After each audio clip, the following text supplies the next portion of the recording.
एक प्रोडक्ट की कॉस्टिंग को तय करने के लिए बहुत सारे ऐसे कॉस्टिंग मेथड्स आते हैं जो कि आपके कॉस्ट अकाउंटिंग से रिलेटेड हैं, जो कि आपके अकाउंटिंग एंड ऑडिटिंग का पार्ट है। तो इसी कॉस्टिंग में से एक कॉस्टिंग हम ऐसे देखेंगे जिसका नाम है ABC, यानी कि एक्टिविटी बेस्ड कॉस्टिंग। तो इस चीज़ के बारे में बात करेंगे आज की इस वीडियो में। हेलो एवरीवन, मैं हूं Neha and welcome to my channel Neha's Academy. कैसे हैं आप सब? होपफुली आप सब बहुत अच्छे होंगे एंड आई ऑल्सो होप कि आप सभी की जो प्रिपरेशंस हैं वो भी बहुत अच्छे तरीके से चल रही होगी।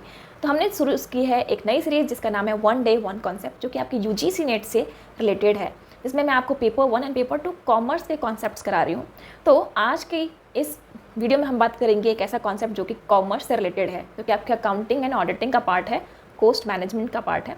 तो इसमें हम देखेंगे कि कॉस्टिंग का वो मेथड जो कि ABC है, ये किस तरीके से, इसका मतलब क्या है और ये कैसे काम करता है किसी प्रोडक्ट की कॉस्टिंग के लिए। तो ये सारी चीज़ें आज की बात करेंगे हम इस वीडियो में, तो वीडियो में लास्ट तक ज़रूर बने रहिएगा।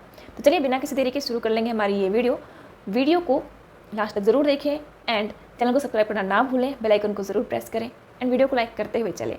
कमेंट में ज़रूर बताइए कि आप सभी को मेरी ये वीडियोज़ कैसी लगती हैं।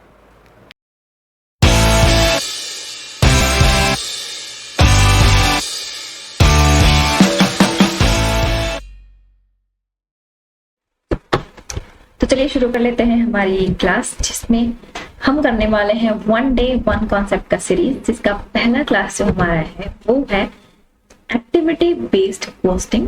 वो हम हिंदी में कहते हैं गतिविधि आधारित लागत मेथड।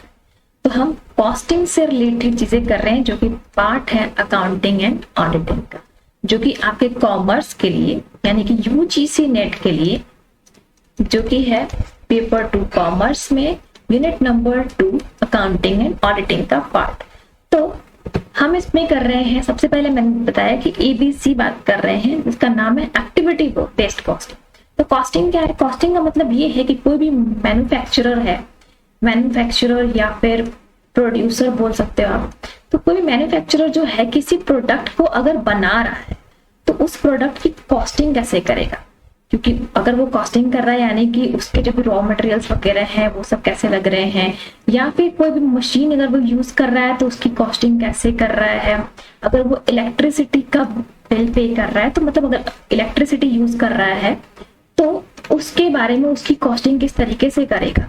अब कोई भी मैन्युफैक्चरर जो है वो एक बार में सिर्फ एक प्रोडक्ट तो नहीं यूज करता, बहुत सारे ऐसे हैं, जैसे कि अगर आप मान के चलो, अगर आपने ले लिया किसी का भी एक एग्जाम्पल ले लो, जैसे कि आप देखोगे यूनिलीवर का जो वो आता है प्रोडक्ट जो है बहुत सारी चीजों में आता है। तो अब मैगी का देख लो, मैगी के रिलेटेड बहुत सारी चीजें आने लगी हैं, मैगी, देन उसके बाद ये सब किसका पार्ट है? नेस्ले का पार्ट है, राइट।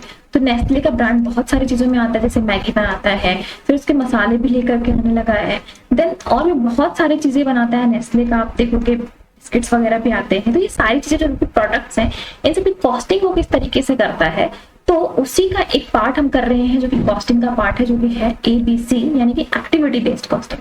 तो मतलब ये है कि अगर कोई मैन्युफैक्चरर है वो एक साथ बहुत सारी कॉस्टिंग कर रहा है, बहुत सारे प्रोडक्ट्स बना रहा है, राइट, तो उन सारे प्रोडक्ट्स में कई बार ऐसा होता है कि सिर्फ एक ही चीज उसमें दोनों में शामिल है। जैसे मान लो कोई मशीनरी है, वो मशीनरी जो है वो दोनों को बेक कर रही है, जो भी प्रोडक्ट वो बना रही है वो product number A and product number B दोनों को बना रही है।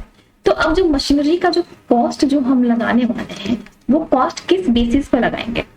कई बार क्या होता है कि जो बेस बनाते हैं, मान के चलो उन्होंने बोल दिया कि 50-50% दोनों का ले लेंगे, पर ये कोई जरूरी तो नहीं है ना, क्योंकि कई बार क्या होता है, बहुत सारे ऐसे, मान लो केक की अगर हम बात करें तो कुछ केक को बनाने में, बेक करने में ज्यादा टाइम लगता है, कुछ केक को बनाने में कम टाइम लगता है। तो अगर हम मशीनरी का जो कॉस्ट है दोनों पे अगर 50-50 डालते हैं तो क्या उसका एक बेस्ट कॉस्ट निकल के आएगा, एक्यूरेसी निकल के आएगी? नहीं। तो इसीलिए इसकी जो कॉस्टिंग है वो एक्टिविटी बेस्ड कॉस्टिंग पे लेकर के आते हैं। जैसे कि मैंने आपको एग्जांपल दिया इलेक्ट्रिसिटी का एग्जांपल, तो इलेक्ट्रिसिटी का एग्जांपल इसलिए दिया, मान लो प्रोडक्ट A को बनाने में इलेक्ट्रिसिटी लगती है 60% और प्रोडक्ट B को बनाने में इलेक्ट्रिसिटी लगती है 40%।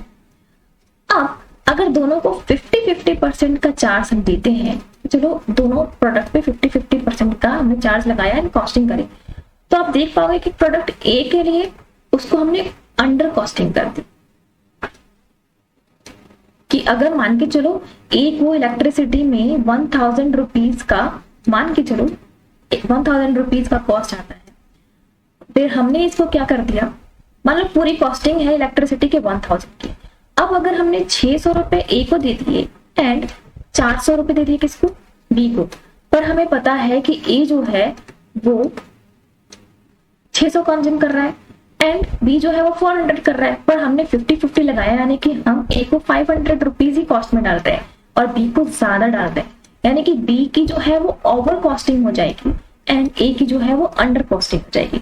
तो इसीलिए activity based costing is very important. तो इसको आप देख लेते हैं फॉर्मूला वाइज, इसमें मैंने आपको हिंदी का भी डाल दिया ताकि आपको कोई भी प्रॉब्लम ना हो इसको पढ़ने में।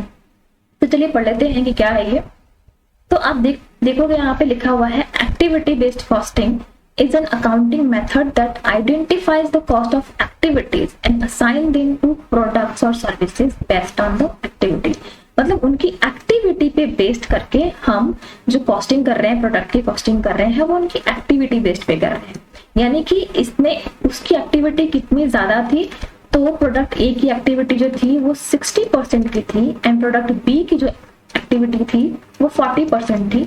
तो इसी के बेस पे हम इनको कॉस्टिंग दे रहे हैं ताकि हमें किसी में कोई अंडर कॉस्टिंग ना हो जाए और किसी में ओवर कॉस्टिंग ना हो जाए। अब मान के चलो प्रोडक्ट बी जो है उसको अगर हमने ओवर कॉस्टिंग कर दिया, पर ओवर कॉस्टिंग का एक नुकसान ये भी है कि अगर मान के चलो 10 रुपए का प्रोडक्ट जब जहां मार्केट में हर जगह बिकता है और आपने ओवर कॉस्टिंग की वजह से इसको 12 रुपए का कर दिया, तो क्या ये मार्केट में बिक पाएगा? नहीं ना। क्यों? क्योंकि इसमें आपने ओवर कॉस्टिंग, एक तो यहाँ इसकी एक्टिविटी ऐसे से देखी नहीं, आपने डायरेक्टली 50-50 कर दिया, उस वजह से आपकी कॉस्टिंग बढ़ गई, और कॉस्टिंग बढ़ गई तो आपका प्रॉफिट का वो जो पार्ट है वो भी आपको अच्छी तरीके से नहीं मिल पाएगा, मतलब बहुत से अनबैलेंस्ड हो जाएगी। तो इसीलिए इन एक्टिविटी बेस्ड कॉस्टिंग को हम लागू करते हैं। अब देख लेते हैं कि इसका जो पर्पस जो है वो क्या है। तो एक्टिविटी बेस्ड कॉस्टिंग का जो पर्पस है वो क्या है कि which aims to provide more accurate costing information that traditional costing methods by tracing indirect costs. यानी कि जो ओवरहेड्स जो लगते थे उन सब चीजों के लिए specific activities then to products और सर्विसेज। मतलब जो पुराने जो मेथड्स जो लगते थे, इसको कह दिया कि अगर एक मशीनरी से 4 चीजें बन रही है तो सब में 25% का कॉस्ट लगा दो, चल जाएगा, कि ट्रेडिशनल मेथड हुआ करता था। लेकिन आपको जब मालूम है कि किसी चीज को बनाने में अगर 40% एक में लग रहा है तो किसी चीज को बनाने में सिर्फ 10% ही लग रहा है, तो उसी बेस्ड पे हम उसकी कॉस्टिंग क्यों ना करें। इसीलिए एक्टिविटी को बेस्ट कॉस्ट आया। अब इनके की कॉन्सेप्ट्स क्या है कि इनकी एक्टिविटीज पे हम ज्यादा ध्यान देते हैं, जो भी इनके प्रोसेसेस हैं उनको इंस्पेक्शन करते हैं प्रोडक्शन में। देन कॉस्ट ड्राइवर्स, जो इनकी जो एक्टिविटीज है, कॉस्ट की जो एक्टिविटीज होती है, कॉस्ट ऑफ एक्टिविटीज इसे कहते हैं कॉस्ट ड्राइवर्स। तो कौन कौन से ऐसे फैक्टर्स हैं जो कि इन्फ्लुएंस करते हैं? मशीनरी के आवर्स बेस पे भी आते हैं, नंबर ऑफ सेटअप्स पे भी जाते हैं। और आप देखोगे कोई मशीनरी का ऐसा भी है कि इतने घंटे चले हैं प्रोडक्ट ए के लिए और इतने घंटे चले हैं प्रोडक्ट बी के लिए। मान के चलो इसने 1000 आवर्स इसके लिए दिया एंड इसके लिए दिया 1500 आवर, तो हम इसके बेस्ड पे हम इसकी जो कॉस्टिंग है वो करेंगे, ना कि इन दोनों को इक्वल बांटेंगे। फिर कॉस्ट पूल्स बनाते हैं, देखते हैं कि कौन कौन सा इनका जो ग्रुप्स है वो ग्रुप्स में डिवाइड करते हैं इनको, और ग्रुप्स बना करके इनके अकॉर्डिंग एक्टिविटीज का ध्यान रखते हैं। फिर प्रोसेसेस क्या है इसके? तो प्रोसेस है कि हम सबसे पहले ये आइडेंटिफाई करेंगे कि एक्टिविटीज जो है वो कौन कौन सी है, मतलब कि कौन सी एक्टिविटीज में ये हमें कॉस्टिंग करनी है, जिस चीज का जिस प्रोडक्ट को बनाना है तो उसकी एक्टिविटीज क्या क्या है। उन एक्टिविटीज को हम आइडेंटिफाई करेंगे कि अगर हमें केक बनाना है तो केक के लिए सबसे पहले हमें इसका डो लगाना होगा, और जो डो लगाएंगे उस डो के बाद उस डो को लगाने के लिए कौन कौन सी मशीनरी यूज हो रही है एंड कौन कौन सा रॉ मटेरियल यूज हो रहा है, ये सारी चीजें हम देखेंगे इसमें। प्रोडक्ट को बनाने के लिए जो एक्टिविटीज जो हो रही है तो कौन कौन सी चीजें इस मशीनरी पे बेस्ड है, ये सारी चीजें हम देख ले रहे हैं, ठीक है। देन उसके बाद हम करेंगे अलोकेट कॉस्ट ऑफ एक्टिविटीज, मतलब एक्टिविटीज को के लिए हम कॉस्ट अलोकेट करते हैं, मतलब उनको कॉस्ट देते हैं, उनके ओवरहेड्स देते हैं, ताकि जो जो भी रिसोर्सेज कंजम्पशन हो रहा है जिस चीज बेस्ड पे वो सारी चीजों पे हम उनको अलोकेट करते हैं, अलग अलग से कॉस्ट उनको देते हैं, आवंटित करते हैं। फिर आइडेंटिफाई कॉस्ट ड्राइवर्स, अब हम उसमें कॉस्ट ड्राइवर्स को आइडेंटिफाई करते हैं कि कौन कौन सी एक्टिविटीज इसमें चल रही हैं, जो कि एक प्रॉपर तरीके से ज्यादा चल रही है, कम चल रही है, सारी चीजें हमें दिखाएंगे कि कौन कौन सी एक्टिविटी की डिमांड ज्यादा हो रही है, कहाँ पे किस बेस पे, तो ये सारी चीजें भी हम इसमें देखेंगे। एंड देन हम लास्ट में करेंगे असाइन कॉस्ट टू प्रोडक्ट्स और सर्विसेज, मतलब कि हम अब देखेंगे कि कौन कौन से प्रोडक्ट्स में कौन कौन सा कॉस्ट लग रहा है, किस चीज को असाइन करेंगे कॉस्ट ड्राइवर के थ्रू, ये सारी चीजें हम इसमें डिफाइन करेंगे एंड चेक करेंगे कि किस में कॉस्ट किस तरीके से लग रहा है, एंड देन हम उसको उतने ही कॉस्ट के बेस पे कॉस्टिंग कर देंगे। तो इसके बेनिफिट्स क्या क्या है? इसके बेनिफिट्स ये है, पहले बताया था कि इसमें एक्यूरेट प्रोडक्ट कॉस्टिंग होती है, मतलब जिस प्रोडक्ट पे जितना कॉस्ट लग रहा है वो उस पे एक्यूरेसी इसमें मिलेगी आपको। थोड़ा सा कॉम्प्लेक्स होता है मैन्युफैक्चरिंग, पर फिर भी इसमें जो भी इसके एनवायरमेंट बेस्ड पे इसको कॉस्टिंग मिलेगी। इसमें आपको ये भी पता चलेगा कि कौन कौन सी ऐसी अनआइडेंटिफाइड इनएफिशिएंसी जो है, मतलब कौन कौन सी चीजें आपकी एक्टिविटीज नहीं चल रही हैं, किस पर हमें वैल्यू एडेड नहीं है, कौन कौन सी चीजें, कौन कौन सा पोटेंशियल कॉस्ट रिडक्शंस है, ये सारी चीजें हमें इसमें पता चल जाएगा। मतलब देखने पे पता चल जाएगा कि कौन कौन सी चीजों पे एक्टिविटीज अच्छे से चल रही है, किस पे नहीं चल रही है। फिर ये डिसीजन मेकिंग में भी इंप्रूव होता है कि मतलब हम कौन सी कॉस्टिंग किस तरीके से करेंगे। अगर कॉस्टिंग मान लो मिल गया तो हमें पता चल जाएगा ना कि इसमें हमें प्रॉफिट्स का कितना मार्जिन रखना है, एंड देन उसके बाद हमें टोटल जो कॉस्ट है, जो कि प्रोडक्ट का जो कॉस्ट है, जो मार्केट में सेलिंग प्राइस जो है वो हमें क्या रखनी पड़ेगी। तो इस तरीके से हमें इसकी कॉस्टिंग्स के लिए डिसीजन मेकिंग में हेल्प मिलती है, ताकि हम इसमें ट्रू कॉस्ट पे पहुंच सके। ठीक है, लिमिटेशंस क्या क्या है? लिमिटेशंस ये है कि अगर आपको डिटेल्ड कलेक्शन एंड डेटा नहीं मिला है, मतलब कि ये रिक्वायर्ड है कि आपको डिटेल्ड डेटा कलेक्शन मिले, अगर नहीं मिलता तो आपका ये बेनिफिट जो है वो गलत हो सकता है, बेनिफिट नहीं मिलेगा। ये टाइम थोड़ा कंज्यूमिंग होता है क्योंकि आपको बहुत सारी चीजों पे फोकस करना पड़ता है, सारी चीजें अच्छी तरीके से देखनी पड़ती है।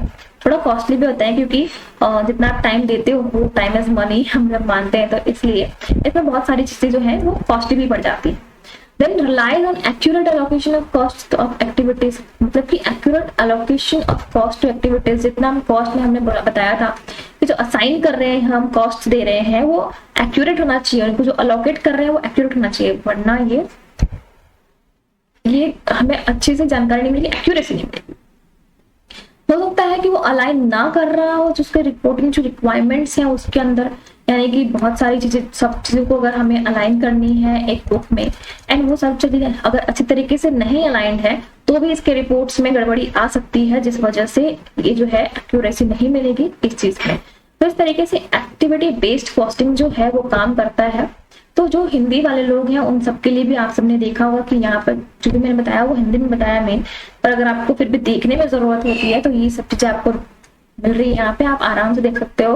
होपफुली आपको एक्टिविटी बेस्ड कॉस्टिंग जो है वो समझ में आई होगी। वीडियो अच्छी लगी है तो प्लीज वीडियो को लाइक जरूर करिए, चैनल को सब्सक्राइब करिए, एंड कमेंट में आप जरूर बताइए कि आप सभी को ये जो कॉस्टिंग है एक्टिविटी बेस्ड कॉस्टिंग वो अच्छे तरीके से समझ में आए कि नहीं। Thank you so much for watching the video. Wish you very all the best for your preparation. Bye bye.